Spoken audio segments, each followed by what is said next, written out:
各位好，我是兴趣产的摄影师 Enzo。那 Sigma 这家厂商呢，在当年单反时代的时候呢，有推出一颗 APS-C 的神镜。我想应该蛮多人玩摄影，如果有超过10年的话，应该都很熟悉，也就是 Sigma 的1835 f1.8 Art。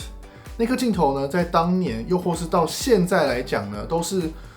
有一点没有什么对手，就是没有其他厂商推出一样的焦段，所以那个镜头呢，可以说是 APS-C 的神镜，到现在还是，而且尤其是呢，在拍电影方面的话，那颗镜头的表现呢也相当优异，因为其实很多电影机可能是 S35 的话呢，也跟 APS-C 差不多，所以就是说。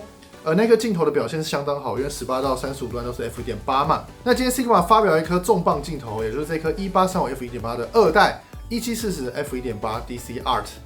这个镜头呢也是2系列，所以它的规格表现呢，我想大家看了这么多 Sigma 镜头，应该2系列的表现都相当优异，对吧？那我们接下来就来看这颗镜头表现到底怎么样，它到底能不能撑得起神镜的称号哦。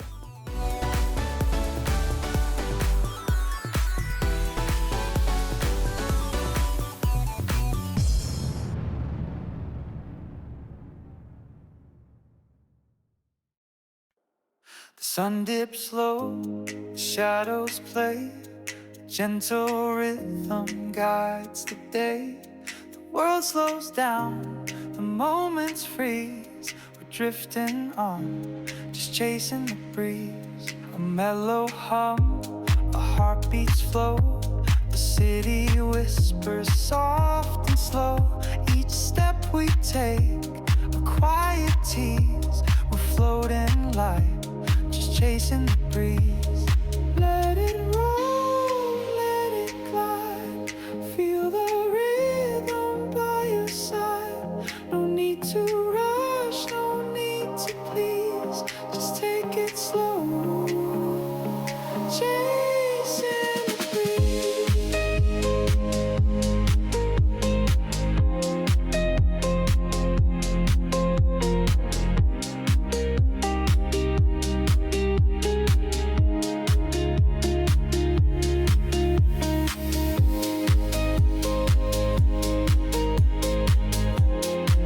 the breeze.Stars align, a subtle glow, a perfect sign. Through fleeting dreams, on paths with ease, we wander on, just chasing the breeze. The air is warm, the colors fade, a tune that lingers softly played. The gentle sway, the quiet seas, our hearts alive, just chasing the breeze.Let it roll, let it glide. Feel the rhythm by your side. No need to rush, no need to please. 那看完以上的实拍，如果你觉得拍的还不错的话，又或是这颗镜头的成像你很喜欢的话呢，欢迎帮我影片点个喜欢，这对我来说有非常大的帮助哦。感谢各位，感谢各位。那也欢迎加入我的赖社群，大家可以进来聊聊天，又或是询问任何摄影问题，不管是我或者网友们呢，都还蛮热心的，会回复给各位哦。那我们先来聊一下这颗镜头的硬体配置到底是怎么样哦。首先，这个镜头的焦段呢，比1835呢还要更广了一点，然后还要再更远了一点。然后它等效全幅的话呢，大概是25.5到60，所以这个镜头呢最接近的焦段呢，就是 Panasonic 所推出的2460 f2.8 那颗非常新的镜头啦。但其实 APS-C 的 f1.8 呢，跟全片幅的 f2.8 可以得到前景深呢，算是非常的类似，所以你可以直接说，你用这个镜头就变成全片幅的版本，就是我们以前景深来说的话啦。然后整体来说，它的镜身设计呢也是非常的专业，非常2系列的味道，有对焦的切换，然后还有2个自定的按钮，然后还有光圈环，然后光圈环呢也可以锁，然后也可以改成是要无段还是有段，所以它的镜身设计呢可以说是非常专业。然后你可能会觉得说，这个镜头是不是还蛮大颗的？但我说实话，这颗镜头呢其实一点都不大，当年的1835呢可是比它还大的。那前阵子呢，这个镜头其实在网络上流出了。那流出的时候，为什么看起来会那么大的原因，其实是因为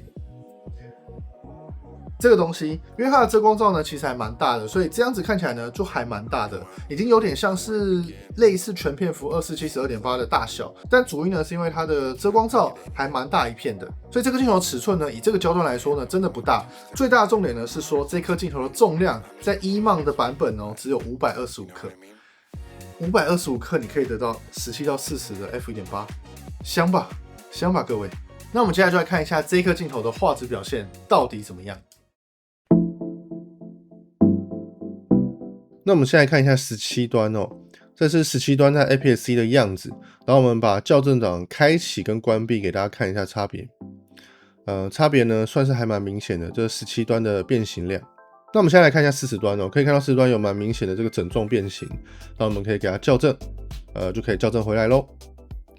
那如果你没有开 APS-C 的话呢，17端会长这个样子，其实蛮有特别的效果，偶尔也可以拿来拍照。然后40端的话呢会长这样，可以看到边缘的暗角呢，其实你不用裁到 APS-C 呢就可以去做使用。如果拍人像的话呢，背景如果是散景的话，其实可以裁一点点就可以用了。那我们来看画质比较吧，这边是 1.8、2、2.8 还有4，可以看到说在这个纹路的话呢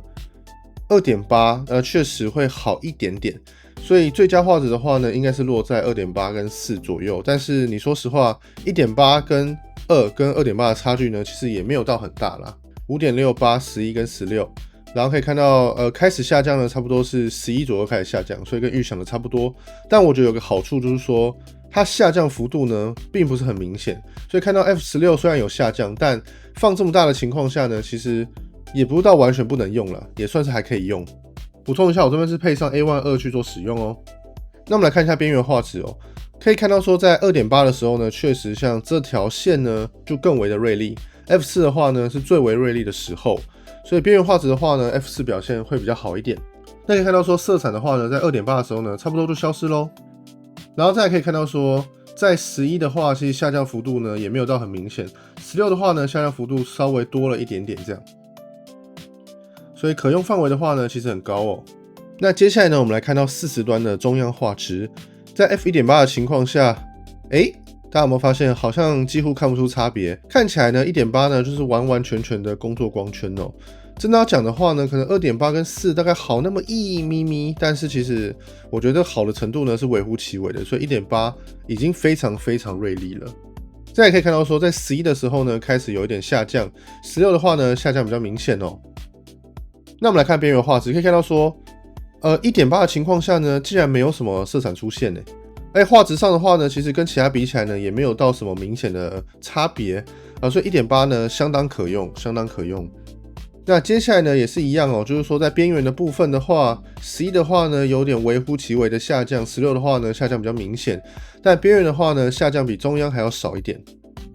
那我们来看最近对焦距离，两者呢都是28cm， 所以对焦距离表现呢相当好，所以40端的时候呢可以得到最大的放大倍率。